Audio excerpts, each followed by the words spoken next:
Thank you. As you might have gathered, my name is John Glaser, and it is a pleasure to spend a little bit of time with you. My comments, or the slides I'm going to go through, draw on two different domains, one of which is medical informatics, one is business, and so from the School of Business. So you'll see a blurring or the coming together of both of those. I thought I'd be remiss if I didn't do a little business education while you all were gathered here. And I'm going to start with the business part to sort of frame this. So I'm going to give you sort of an overall framing of the material here, and then you can decide whether you want to stay for the rest of it or not. About 1995, a guy named Jim McKinney and some of his colleagues at the Harvard Business School wrote a book called Waves of Change, and in that they discussed this notion of dominant design. And basically the observation was, if you pick a moment in time in an industry and look at the IT that is being used by industry participants, you tend to find the same design. They fundamentally have the same kinds of systems, across that industry. So you take a look at the airline industry, and everybody's got a baggage handling system. Everybody's got a way of knowing the manifest, who's on the plane. Everybody's got a way of looking at crews and planes and this, that, and the other. So this notion of a dominant design in an industry at a moment in time. Now, the other observation they had is from time to time, it's not all that frequent, you'll see a material shift in the dominant design. In other words, the system designs, or the core ones for an industry, undergo a rather remarkable change. Sometimes that's due to technology leaps. Sometimes that's due to factors such as regulation or deregulation in the case of the financial services, and sometimes it's due to competitive moves, like airline reservation systems being invented by American Airlines way back when. So that was their observation, dominant design shift. They don't happen very often, maybe no more frequent than once a decade, but when they do, it's rather significant and profound. And that's what we're seeing here in healthcare, is the shift in the dominant design. And so I've been in this business for 35 years. And while the CIO at Partners Healthcare, put in 11 CPOE systems in the ambulatory record for 5,000 docs, and there was a design fundamental. We'll talk about that in a second, and this is going through change. And that's what this whole talk will be about, is that shift in design and some of the aspects. Now, I would also claim we don't actually understand fully the new design, and there's a lot to be learned, a lot to be sorted through, et cetera. So let me just look at the prior design. So this is what I and a lot of other folks do, a lot of folks in this town, for example, in the systems we put out. You say, what were we fundamentally doing, with the ambulatory EHR, CPOE, and this, that, and the other? I say, well, we're fundamentally automating transactions. Write a prescription, document care, retrieve result, a transaction that had a paper equivalent or a phone equivalent, we were computerizing it. And there were some core challenges. If you went to the outpatient arena, the core challenge is how do we do this in a way that doesn't cost time? Because there's a very busy doctor seeing a new patient every 9 minutes or whatever the frequency is. How do you make this very, very efficient in the serial movement of mass numbers of outpatient visits? In the inpatient side is how do you keep everything coordinated so we know what should happen next with Mrs. Smith? When's her procedure to be done, this, that, and the other, et cetera. So that's what we were after. And in this design stuff, it was really important that we be fast. As they reduce the number of clicks, necessary to do this, the number of screen flips, make it quick to do because I don't have time to spend doing a lot of this stuff. And that we covered, care diversity. So if you're in the outpatient setting, we can do an EHR for ophthalmology and for oncology and for cardiology and for psychiatry and for primary care. So we covered a real diversity of things like that. And real gain occurred. This is not like a frivolous exercise. Things were legible, errors were reduced in a number of cases, documentation was clear, et cetera.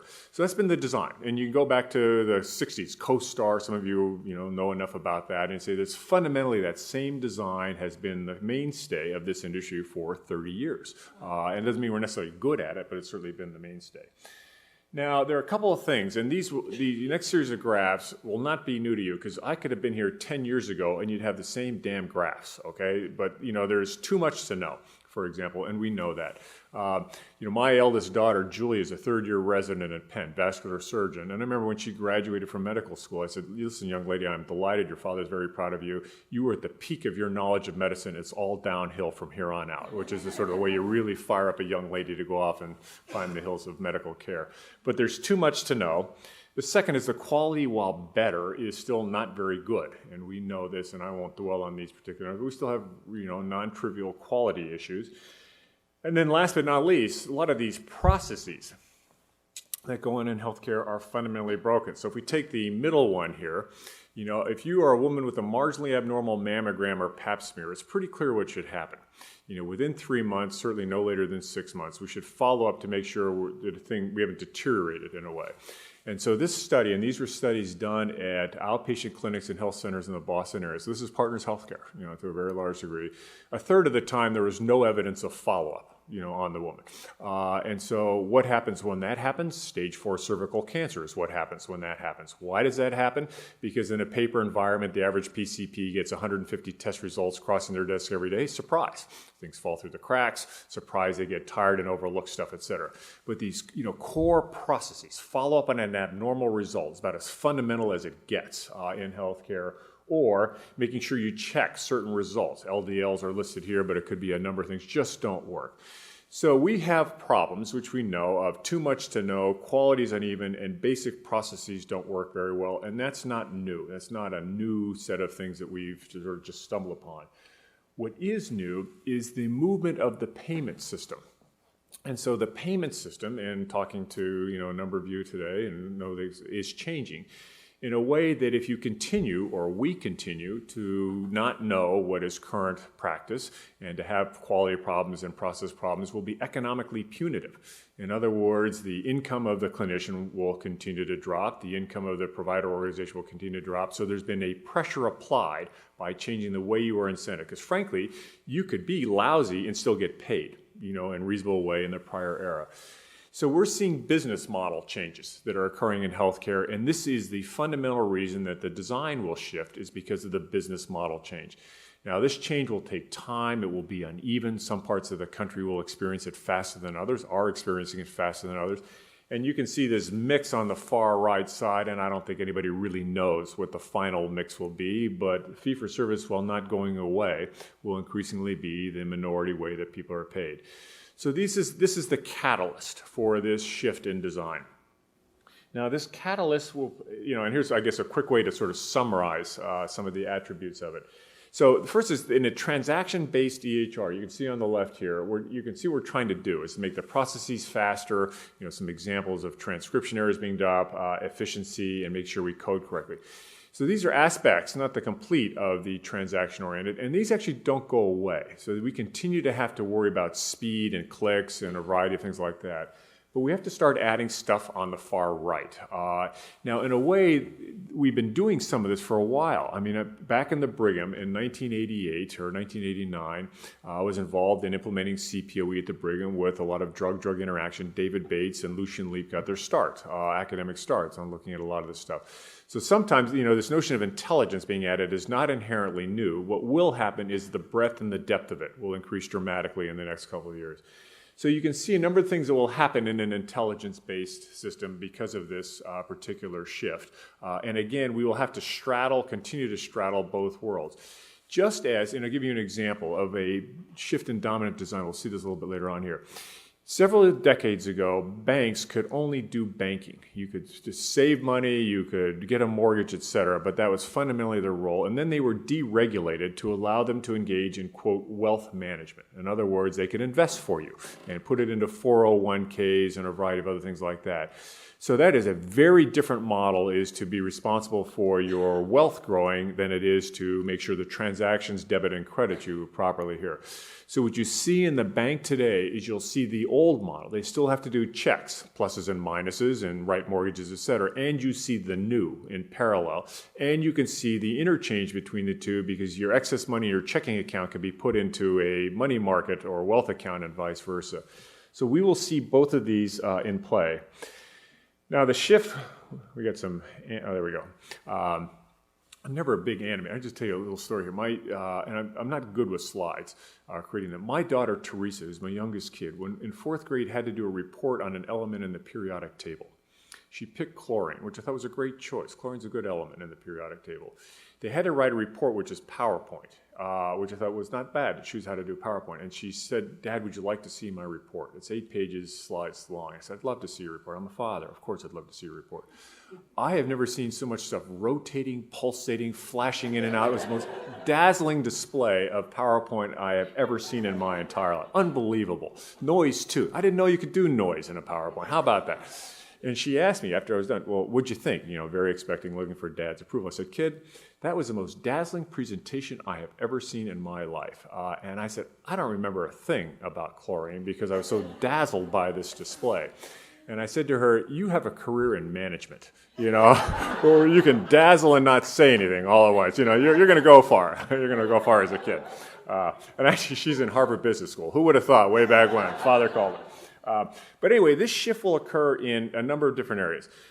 We're going to go through these sort of serial. They're sort of shifts in plan, process, decision, analysis, and all those have ramifications for the infrastructure, how we put these things together. So I'm going to cover the four. Now, what you'll see in these four areas is not necessarily the definitive statement of what to do, but examples of what we have to do and examples of some of the opportunities. Because we at Cerner, and based on some conversation here, are still learning about how to do some of these, sort of flesh these things out here. So we're going to go through these particular four areas, and again, a sort of smattering of what some of these things look like. And let's start with the plan. How about that? So the first thing that is occurring, and it's occurring because the shift in the reimbursement is, at its core, I'm going to give you a chunk of money as a provider here, and you are to provide all the care for Mrs. Smith or Mr. Jones with this chunk of money. If you do less than that, you keep it. If it costs you more than that, you lose, and you better hold on to some quality measures along the line. So what comes out of that is the need for a plan. We ought to have a plan for John and a plan for everybody that we're responsible. What's wrong? What do we need to do? Not only to cure or ameliorate whatever disease they have, but to keep them healthy. So we'll need this personalized plan for health, and it's got a couple of characteristics. One is it's got to traverse all kinds of venues, hospital, outpatient, skilled nursing facility, rehab, whatever we need to traverse, it's got to traverse all of that. And the other is it will cover probably reasonably large geographies, and we will see multiple EHR vendors. It's never going to be vanilla Cerner or vanilla Epic. There's going to be, eClinical, WorkScreen, all kinds of stuff. So we're going to have to deal with heterogeneous systems, let alone systems. Kindred has different systems than Memorial Hermann does. There you go. So we're going to have to deal with that. Second is if we say, all right, let's take Mrs. Smith. So she is depressed because her spouse died recently. She's got diabetes, she's got asthma, she's got congestion, whatever it is, some lineup of multiple chronic diseases, etc., each of which has a plan. There's a diabetes plan, for example.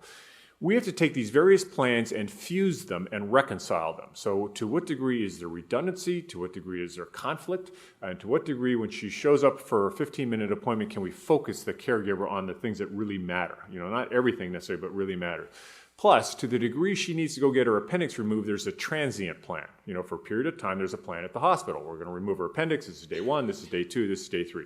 So intelligence that takes individual plans and fuses them to create a plan. And again, with transient elements coming in and out. Plus, as we get smarter, we'll say, look, Mrs. Smith has also got cognitive issues, so compliance is going to be a challenge. And so we actually have to have a separate set of considerations for her than for someone who's actually cognitively quite capable of managing their plans. So we got to do that.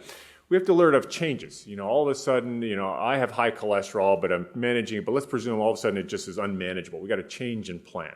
Or, I don't smoke, but let's presume I did. My doc says, you got to stop smoking. I said, Doc, I know that. But it's really a hell of a time at work. I'm struggling with my marriage. Can I hold off for a month? There's negotiations in the plan, and so it changes, and we have to let people know that. There's logic of all kinds of flavors, and you'll see some examples here. Optimization logic. She's poor. So what's the best set of lineup that we can do to minimize her out-of-pocket expense on the medications, on the visits, on things like getting to the office? Because if we keep it too expensive, she won't comply. She can't. She doesn't have enough money to do that. Or I'll show you an example a little bit later on. We're going to discharge you. What type of skill facility should we send you to? What's the right sort of level of skill given the situation that we have? And then obviously there's sort of context aware. I'll show you that in a slide here. But these are all of the things that have to go into this plan. And this is a set of infrastructure that sits on top of diverse EHRs. So they've got to go on here. And right now, to realize how far away we are from that, we have registers. We have a diabetes registry and a asthma registry, and it's terrific. And that is a start, but that is not a uniform plan that is dynamic in any sense of the word. So this is one labor of intelligence to create, is this plan. Now, I'll give you an example of some of the challenges here. So this is a basic one, and I'll use myself as a middle-aged guy who's, decaying. And so, there I have my PCP, and she uses Cerner, but I'm of Irish descent thanks to my mother, so I have to go get my skin frozen every now and then because stuff grows on it, and thanks to my father, we have cardiovascular disease, so I have to go in and make sure that I'm not occluding faster than I should be, in the course of all this kind of stuff here.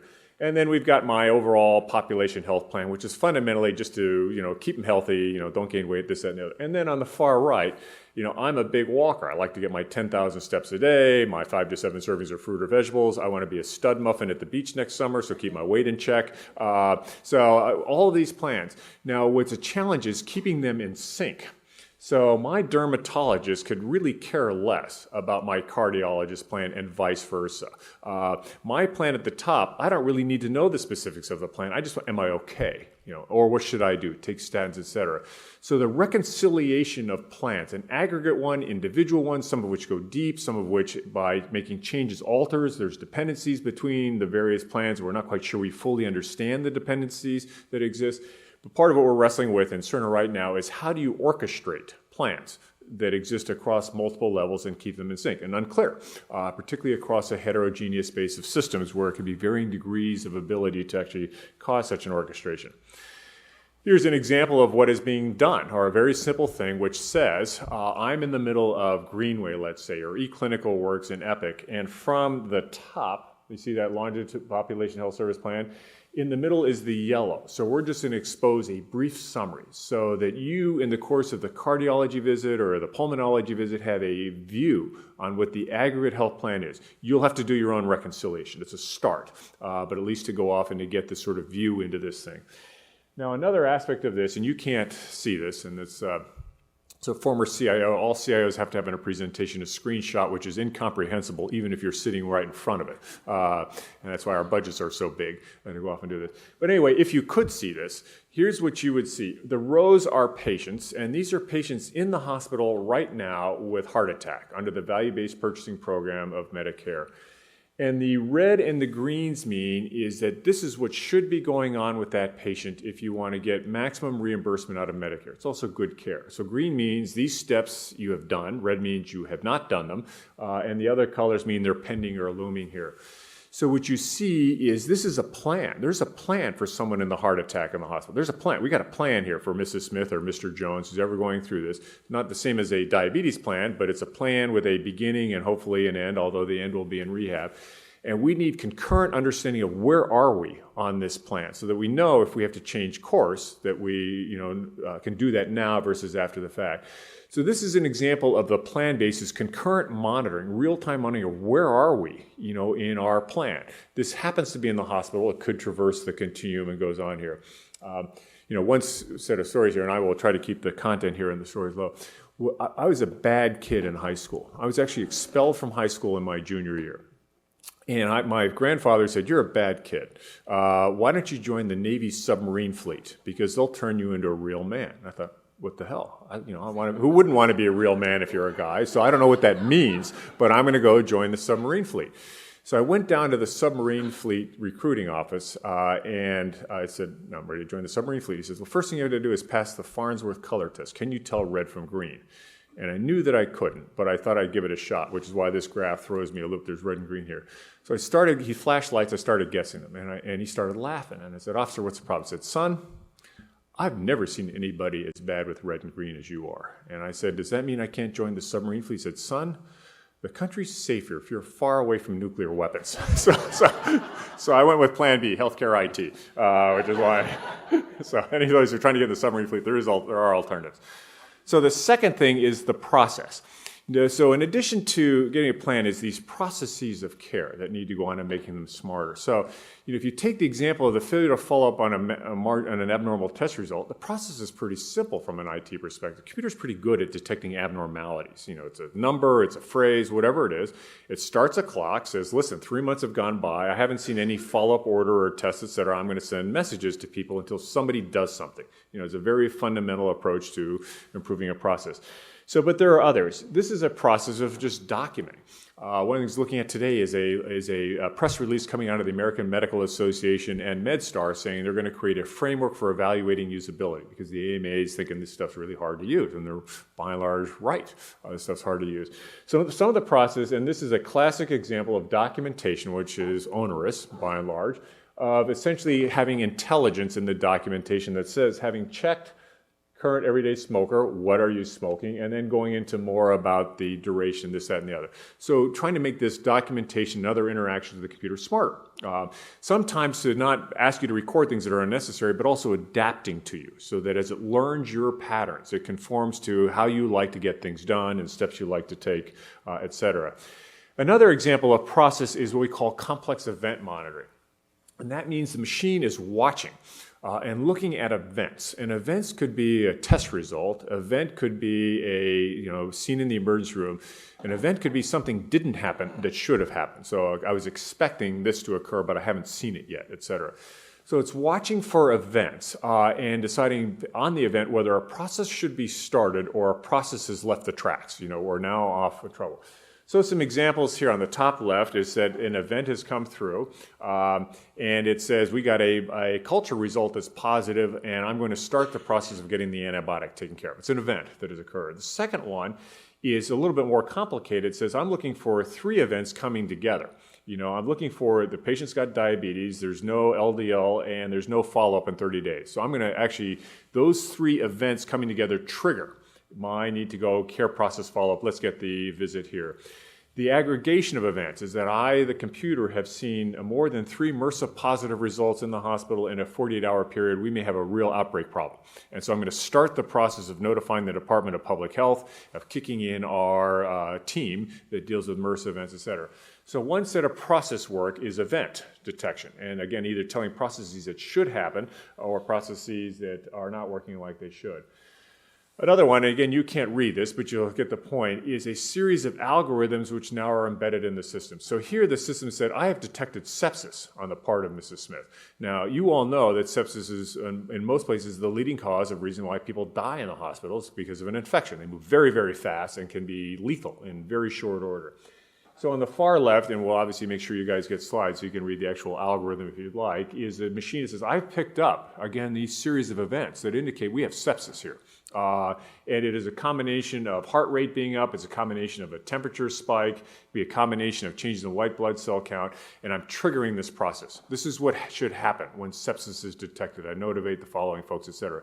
In a typical 200-bed hospital that runs this, and this is a Cerner thing, but other vendors have it, you'll get several hundred of these firing every year of detecting sepsis, and a number of lives that get saved as a result of early warning of sepsis. Neil Patterson, who's the founder of Cerner, his sister-in-law died at 51 in a hospital that failed to detect sepsis, and it killed her, at the end of the day. And so it's become kind of a passion here. So this is an algorithm within a venue-specific, so this is within the walls of a hospital, venue-specific set of processes that are done. This one here is more cross-venue specific, and this is using some work done at Intermountain Healthcare, which says we've got depression, and we have to both diagnose it, but also treat it over long periods of time, possibly in and out of the hospital, depending on the severity of the situation, et cetera. So in the process way, we not only have process of making sort of interactions with the system, those kinds of processes, sort of task-specific, smarter. We also have systems that are detecting things that are not right and should be dealt with. And then the overlay of logic, both venue-specific logic and cross-venue-specific logic. Then there's the decision that's got to go on here. So lots of stuff here. And some of this is, the sort of big data realm. Big, broad term. I suspect you all are aware of the 4 V's that go with, big data. So the high volume or high velocity, or a great deal of variety or veracity. People will say things in big data that are, perhaps more truthful. You might say otherwise. And a couple of efforts to improve decision making. So this is some work done when I was at Siemens Healthcare, in which they're looking at helping the clinician make a diagnostic or therapeutic call for people with cancer. And to what degree can you get a better ROC curve if you bring together different types of data? So it starts with clinic, the classic EHR, then you add the images, and then you add biomarker data. And you can see the fusion of this variety of data improves the sensitivity and specificity of the diagnostic suggestions that you might make. It's a classic example of variety. And so a bunch of work being done across a huge range of settings is, can we make better decision aids to help make the right diagnostic therapeutic call? Some data would suggest that 15% of the diagnoses made in hospitals are wrong. Now, varying degrees of wrongness that go with that, but it's a non-trivial problem here. Second is, here's some work that I thought was pretty neat. All this work is pretty neat. None of it I did, but that doesn't, doesn't matter as much as presenting it to you all. So here we are discharging a patient, and we have a series of discharge locations that we might send someone to. And again, remember, we're getting a fixed fee for you, including the cost of sending you to the right, skilled nursing facility or whatever. And you can see on the left is the actual historic, where we were, this is Advocate up in Chicago, where they were sending the patients, and then a series of models that have said, well, let's think about this. At times, you're sending them to a lower skilled facility than they need, so we're suggesting you actually increase the skill level. At times, you're sending them to a skill level facility that's much more skilled than they actually need, so we're suggesting you downskill it, so to speak. And you can see the percent changes. Percent where it was, let's move them to a higher level skill, and 19% of the time, let's move them to a lower level skill. That's a 30% swing. That's a huge swing of both expense, but also getting the right care, and particularly if you go to a lower skill facility where you should be in higher. So a wide variety of algorithms, in the genre of readmission, is trying to predict where is the best setting, or frankly, I don't think they're prediction as much as categorization algorithms. We're not predicting the outcome, we're just categorizing you as belonging here or categorizing you as a high-risk return to admission here. Another example, which is a little harder to see, and this is some work done at Glaser, which came out with an application to help rheumatologists and patients understand where is the sort of disability or the pain in the joints. And you can see the little circles of all the joints and the different colors that represent the degree of pain in those joints. Now, what's interesting here is this application is actually running on a cloud in Glaser, in Danville, Pennsylvania, being utilized by multiple, probably a couple dozen now, Cerner customers all over the kingdom come. Those of you who've heard of SMART, or Smart on Fire, it's a new set of APIs that allow one to essentially bolt on decision aids. This is a terrific example. So some of the intelligence will be logic running through the system, or predictive algorithm. Some will involve opening up systems, opening up Cerner, opening up Epic, et cetera, to take advantage of an ecosystem of people writing targeted applications that fundamentally are focused on delivering decision aids. And this is a particular example. Another example we use is a growth chart coming out of Boston Children's. Really nice piece of work to show mom and dad and the kid where they are relative to where we would like them to be at a particular age. Next one is the analysis. Here is a fair amount of data, big data here. And so this is an example of work that was done by a guy named John Brownstein, actually sort of dropped the reference off, which shouldn't do, who looked at admissions to the Brigham and Women's Hospital and the Massachusetts General Hospital in 2000 to 2006, where the admit diagnosis was heart attack. And you can see the dotted line is kind of the baseline rate of heart attack admissions, with the, so they kind of, it bounces around a little bit, but sort of normalized here.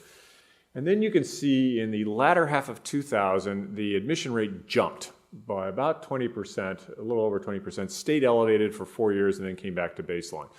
And the arrows are when we began to prescribe Vioxx and when we stopped prescribing Vioxx. And so that's sort of the boundary condition on this kind of stuff here.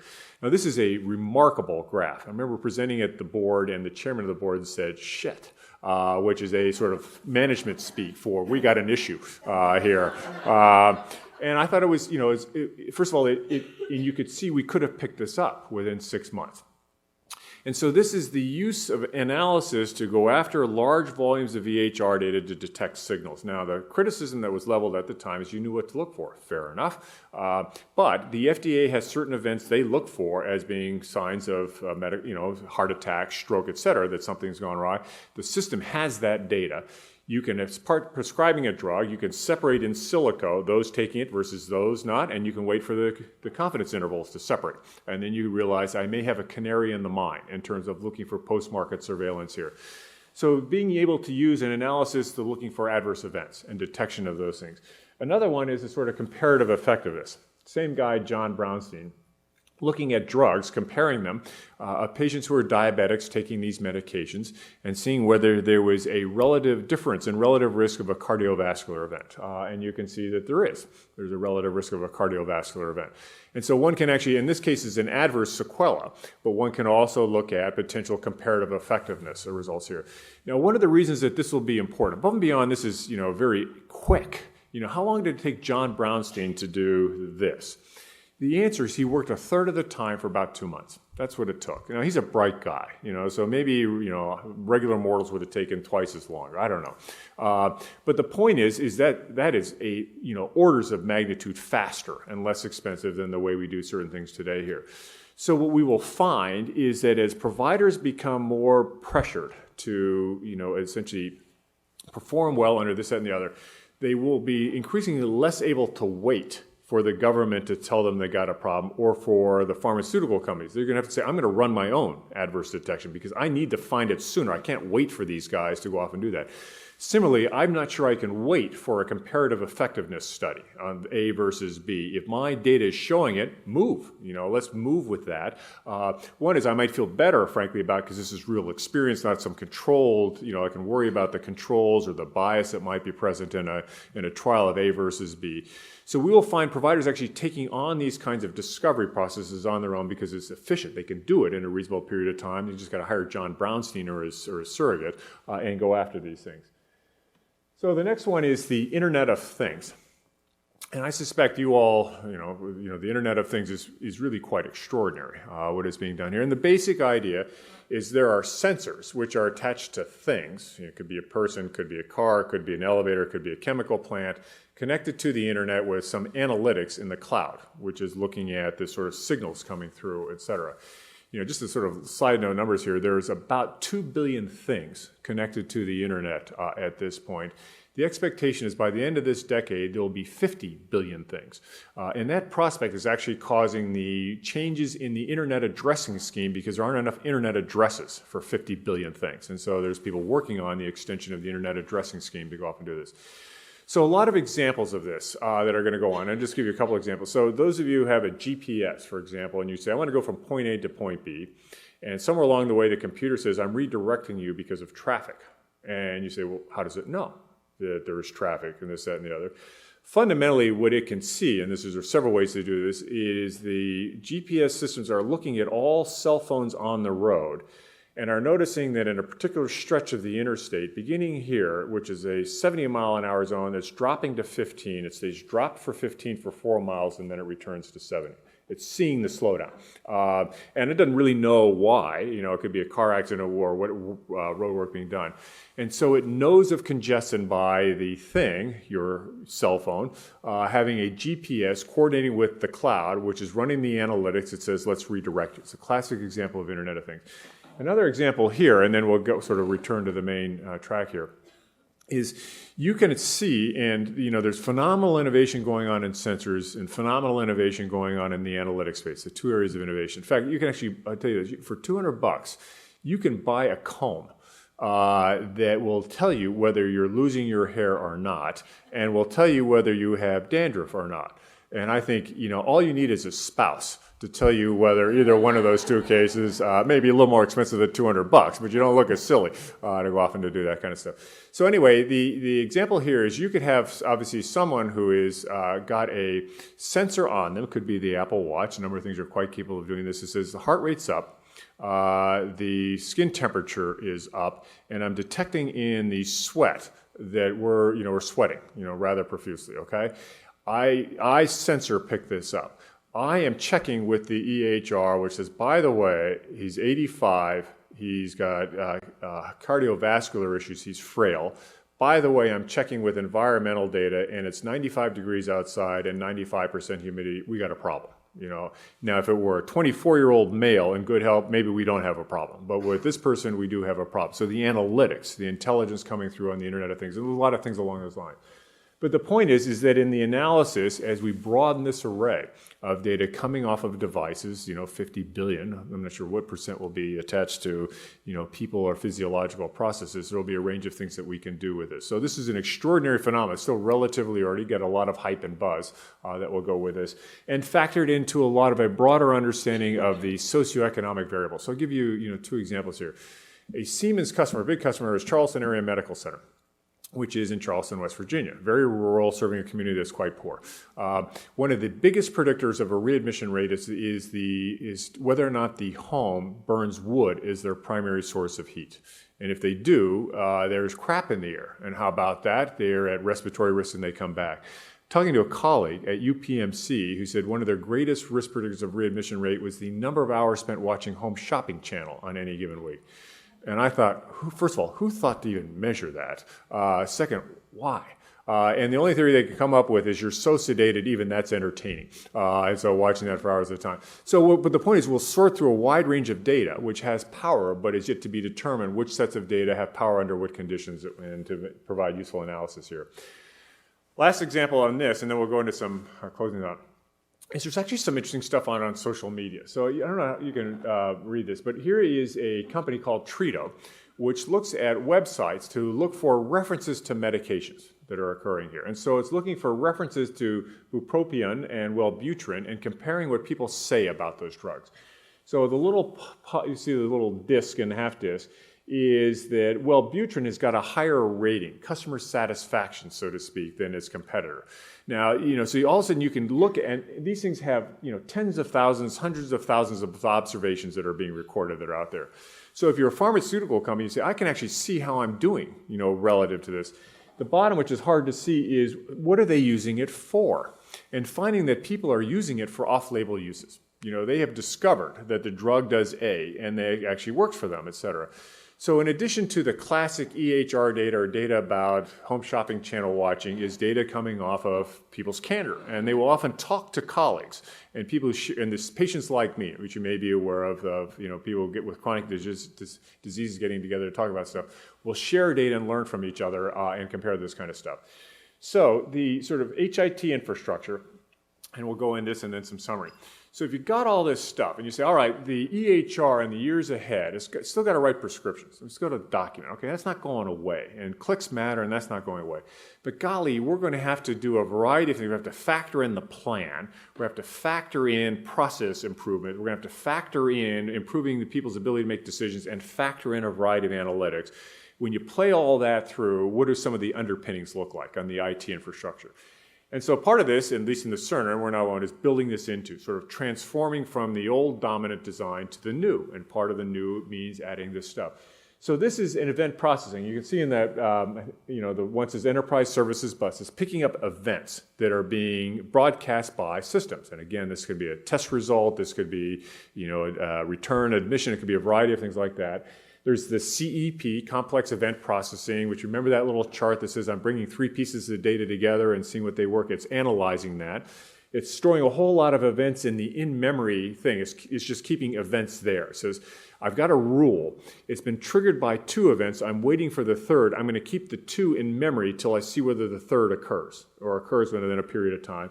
And once an event has been stood, that we have a MRSA infection or whatever it is, it starts one of those algorithms, one of those logic processes. Could be simple, get on the phone, get them in for an appointment. It could be complicated. We have a sepsis issue. We got to move now, and getting a variety of things done like that.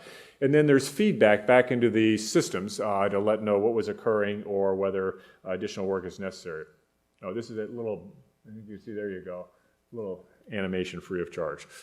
Showing you how those little events are just zipping along, and there you go. All right, we're done. And I hate this animation stuff here because I never wish my daughter was here. Yeah. Okay. So this is another set of infrastructure that is done here. And so you can see on the far left, and this for us is in the population health layer. So we're on the far left is this enormous variety of data, the aggregator of the Internet of Things, the aggregator of claims, the aggregator of data from the environment, for example, hard, different tasks. Bringing this stuff in the classic big data realm. Now, there's two places where the intelligence in particular is where we're working hard on it. You can see the thing called data transformation. It's actually hard and expensive to rationalize really cruddy data. I mean, it's just really hard, and it's often really bad, awful data here. So one of the questions is, how much do you really have to clean it up in order to get the kinds of analysis? What degree of imperfection can you tolerate for certain kinds of analysis? So, or infer. Example of inferring. I have data about you up till January 1st. You were diabetic. You went south or you went north, whatever. You disappeared for 9 months. I get data coming back on you. You're still diabetic. What can I infer about the status of your diabetes when you weren't here for 9 months? You're diabetic. It's hard to imagine that it disappeared for 9 months. So a lot of work going on cleaning it up, and you'll see an example of the slide there and how much we can do there. On the far right is what we call programs, and that's the work that says, Mrs. Smith, she's got a diabetes plan, she's got a CHF plan, she's got a plan to improve her golf game, a personal plan, etc. We're going to fuse those plans into a program. And so that is the logic that is bringing together the different evidence-based plans. And again, accounting for the fact that the plan might be different if she is impaired versus not impaired. The plan might be different depending on the cultural background that she's from. What can we reasonably expect on diet, family support, and things along those lines. So a lot of that, and then that feeds into a variety of systems on the far right. But again, the big importer of data, the rationalization of quality, and then the inference of this, that, and the other. Second is this an industry collaboration that is going on, and you can see some of the participants on the bottom. Cerner, Epic 2, Athena Health, along with some providers, to essentially create the standards that allow third-party apps to sit into this ecosystem and provide things like the rheumatology application, provide things like growth charts, etc. So this is the Smart on Fire, which is a set of methods to go off and to open up the systems for broader use by ecosystems. And I think one of the things you find interesting in organizations or schools like this is people developing those apps. Sometimes for commercial purposes, sometimes for advancing the cause purposes, and making them available in the broader ecosystem. This is an example of machine resolution of inconsistency of data. So for a very basic example is the data, and I've seen data that looks like this, says the patient's type 1 and type 2 diabetic. Our data says they're both, and that's not possible to be both. But which is it? And the system going through and says, looking at the result data and the variety of things that have been done, I think 80% probability is type 1, as distinct from type 2. So the machine's resolving data inconsistencies, et cetera, and saving a lot of hassle there. Another aspect that's being looked at is, can you extract quality measures in a way that is much less labor intense. Right now it's incredibly labor intense to extract these quality measures. And then last but not least is this on infrastructure is watching interactions. And so this is a set of data that says, we're looking at a room or a group of pediatricians. Some take 30 seconds to do this task and others take a minute and a half. Why? What's going on here that causes, is it training? Is it workflow issues? Is it confusing design, et cetera? So using intelligence of use to go back and cycle back to what is being done here. So these are examples of infrastructure that need to occur. All right, overall, in your closing stretch. So if we had to say, all right, there's a shift that is going to happen in the dominant design, sort of summary fashion, shifting from what to what. And if we go down the row, is that to a large degree, the EHRs that I certainly put in place for a couple of decades and been around for years were very venue-specific, hospital HIS or ambulatory electronic health record, or one that's special for oncologists, et cetera, and very much emphasized medical care. You're sick, we're fixing you to the degree that we can. And now we actually have to span a continuum and be much more holistic. We've got to worry about health and prevention and a variety of things we didn't really worry about to the same degree. The processes were venue-specific, right in order. Okay, you get the CPOE, follow up on an appointment, things like that. And the way we really supported those is by giving you data and some basic communication, email and messages, et cetera. And obviously, we're going to have to do processes as much more cross-continuum. We're looking at processes that traverse and bringing an array of tools or approaches of complex event processing, workflow processing, et cetera. The decisions were largely highlighting, this is a panic lab result and or decision support that says, wrong clinical question, this is the modality you're picking or radiology procedure, this is the wrong way to answer that clinical question. Another modality or approach is better off here. So transaction, checking a transaction and obviously looking at a much broader array of data and an extended scope of transactions. And you can read down the list as well as I can continue to read it to you. The point is if you were to say we're shifting out of one design into another, what is the other? And it looks like this. Again, remembering that you still see the old, but the new in many ways is quite different. This is very invasive into the way we put systems together. Now, just to sort of highlight some of this is to go back and look at other industries that have been through this transition. So retail, which you've all seen, is the World Wide Web opened up an extraordinary set of business models which didn't exist. You could be a retailer without stores. You didn't need stores. You didn't need the cost of the time. You could have an inventory that was amazingly broad, as Amazon's is. You could use logic to say, by the way, other people like you ordered the following, and go off and suggest this, that, or the other. And that has obviously had a fundamental, huge impact on retail. Similarly, on the content distribution, as you know, the sort of distribution of music, the distribution of movies, et cetera, is an extraordinarily different because of this shift that has gone on enabled by the technology.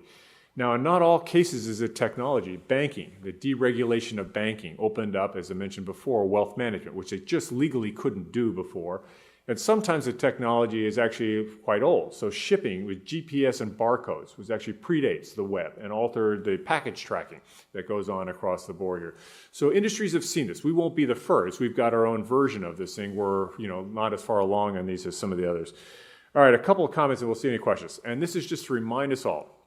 So we're going to kick back into business school mode, okay, for the last couple of slides here. So hang in there. You're almost done. And this won't hurt too bad as we go through this. One of the things that is a reminder is all this slick and impressive and neat stuff we will need to do and need to draw on your collective capabilities and skills is to remember, the sort of relative importance of the technology. So this is some work done by the Center for Digital Business at MIT. And if you look at the y-axis, it is the x-axis is mislabeled here. The x-axis, the y-axis from top to bottom is the IT investment level. And this is Fortune 500 companies that were looked at in particular industries. And then the x-axis here on the bottom is change management skill. So change management skill along the x, IT investment along the y. So if you say, listen, if you don't invest in your poor change management, you'll wind up in the lower left hand. That's bad on both counts. If you do IT investments and you're good at change management, you wind up on the top right. And this is your profitability relative to industry norm. So you're 26% more profitable than the industry norm. On the other hand, if you say, how about the top left and the bottom right? Which is more important? Change management skill is more important because if you do low IT investment and good change management, you're +9. If you invest a lot in IT but allows you to change management, you're -11. Now that's better than -24, but it's still a sub-optimized investment here. So the basic message, above and beyond all the IT work and informatics work that we do, fundamental, much more important, frankly, than any of that is our ability to get organizations to adopt it and to utilize it effectively, and to patients too, and to engage in this. And then the last one here, and will be a particularly interesting one to watch in this industry, and this will be the end of this. I don't know if you know what gross margin is if I sell you a car, there's a certain cost to the car. There's the steel, the leather, this, that, and the other. When I subtract what I get from the car from the cost of each car, what's left is the gross margin. And I use that to fund R&D. I use that to fund sales and marketing. So gross margin is really important. The bigger the gross margin, the more I have for R&D, for example, here. These guys, again, at Center for Digital Business, looked at the gross margin of the top 25% of companies in an industry and the bottom 25%. And they used information-intense industries, telecom, banking, et cetera. So what's the difference between the top quartile performers and the bottom quartile performers in gross margins? And you can see up through about 1995, not much difference in the gross margins, and then it separates. And so the top performers are blowing away the bottom performers in terms of gross margin. The top performers about 50%, the bottom performers stuck at 20%. Why did this happen? And the belief is that technology is now so potent that those who are good at using it can clearly begin to blow away those who are not good at it. So the difference, the technology is available to all these folks here. The people on the top are much more effective at using it than the people at the bottom. And because it's so potent, the gap is much larger. If you go back to 2000, it wasn't potent enough to enable performance separation. Now it is. So one of the things that will mean to, you look down the street here, is organizations that are effective at using this stuff ought to be able to outshine those who are not effective. So the consequence consequences of being poor at managing all the work that we have to do are much more significant and much more consequential than they've ever been before. So that is it. I have shared with you everything that I know.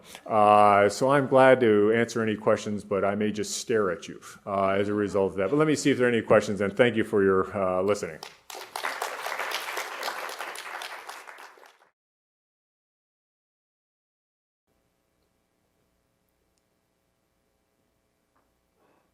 Yeah. You unlikely you will do that.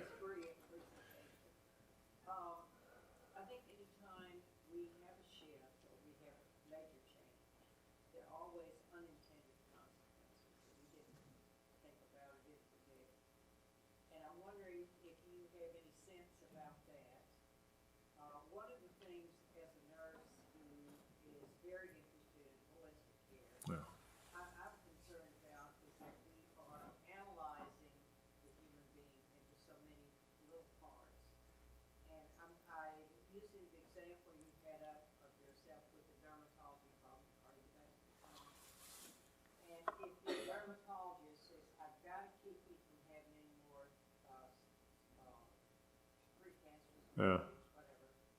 So you got to use heavy sunscreen, you got to not go to the beach, you got to go to the mountains on your vacation, all these things. I am going to get good results, and I'm going to get paid for my performance, and I'm going to have good quality measures. But in the meantime, I've caused you to have a vitamin D deficiency, which affects your cardiac, but that's somebody else's problem. So I'm concerned that if we are going to be looking at pieces of people, we may have some other issues come up. Yeah, I think there's the question for those of you who are out in the hinterland was the question of unintended consequences of this kind of stuff, and I think there are several that I can see. One is unintended consequences of the payment changes, which is causing me to optimize myself, and it goes back to the early anxieties when these stuff came through. Would I deny care? It's sort of the death panel thing that was going on at the time here, and I think that's still a risk, is to make sure that by and large people do the right thing. Even in the situation you have where it says, listen, I'm your dermatologist, I don't want you going to the beach. I said, but I love going to the beach, and besides I'm getting buff for the beach. I'm not getting buff for the mountains. What's that all about? So I am going to negotiate with you on what I'm willing to do, and that might cause you to take a hit, and various things like that. So I think there is a concern about payment changes causing people to sub-optimize, and payment changes, not leading to the right dialogue. It's a negotiated outcome. I appreciate you as an advisor having this, that, and the other to go with me. Some of the things I worry about this is we will try to over-engineer it. And so we'll try to make it too smart when it can't be that smart. I mean, it just can't be. Or you got to ease into it in some way, shape, or form. So I think we have to be careful about over-engineering it. Then we have to be careful. It says, golly, John, all this logic is zipping around all these systems here. How do we keep it current? It's a good question. And internally consistent. Wow, I don't know how to keep all this stuff, particularly if you take it up in order of magnitude in terms of sheer content and expecting this, that, and the other.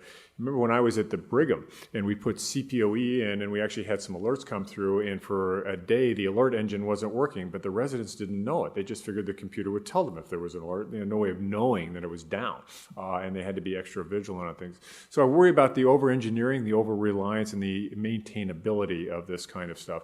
We may get to the point where we sort of sub-segment it too finely and sort of group people together. Actually, my own view is, not that the question you asked, is what is a population? And so actually a population is a set of people who have a common plan. That's what a population is. It's not diabetics, because there are actually lots of different diabetics, different, and some have comorbidities and some don't. So what I don't know is if we change it to say the plan is coarse-grained enough to be effective, and that's all we really need to do, to get you off and running. So I don't know, part of this will cause us to shift. But I think there's multiple risks. One is we may not be able to pull this off, to the degree we'd like to do that. But I think part of the vigilance is make sure we don't do stupid things along the way. Yeah. This is probably going to be a little problematic, but as human beings, we cheat. All of us would like to be something, but to actually do the work to be there, I don't know that we really want to do that. People, a lot of times, they modify their behaviors sufficiently to get their hemoglobin A1C down, to get, when you start looking at data based on data points, not based on the human being who is actually, I've lost enough. I can fit into size 36-inch pants now. That's good enough for me. When we start looking at that data, and physicians, on the other hand, who are also human beings, who are saying, as long as I can capture this metric, as long as I can make 60% on this, when you start looking at your people who are pushing to be just inside the bell curve, when you start looking at that data as big data in aggregate, when you take both the patient side and the physician side, do you actually change the equation of what you're looking at? Well, I think, and there's, we will encounter, and it's interesting, human beings, period. There are people who talk to us and say, I'm not wearing no stupid device. End of statement, okay? Because I don't, for whatever set of reason, I'm not wearing no stupid device. And, those of you who are caregivers say, someone who comes in, my kid, talking to my kid who's it's lopping off feet of middle-aged guys. They come in there and say, I know I got diabetes, screw it. Your number's up when your number's up. Well, your number's up, you just lost your right foot. But nonetheless, they're going to go off and to do this. So we'll see the human panoply of stuff boil out, including doctors too. There's a part of me that says, this goes back to the over-engineering.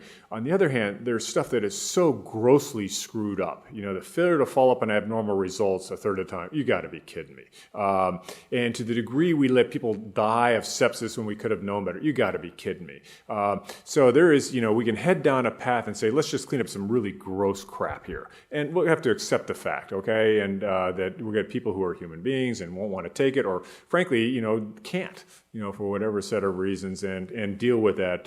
But if we can get some of that gross stuff underway, we'll be a whole lot better off that. And realizing again, so a bunch of folks will never do, what we want them to do. Hi, can you speak to the work we still need to do on usability before we move too far away from the focus on the process? Yeah, I think, it's interesting. I think there's a meaningful use hangover, which is occurring, and this has got Congress all worked up about two areas. One is the interoperability. So the legislation said interoperable electronic health record. I see the adoption, where's the interoperability? And Congress is mad. It spent $30 billion, and there's not enough interoperability, and they're right. Second thing is, they're getting a lot of earful on this stuff's really hard to use, and they're right. And so right now, part of my job is to keep Congress. They're going to write legislation. That's a given. Let's make sure it's reasonable stuff and not off the chart.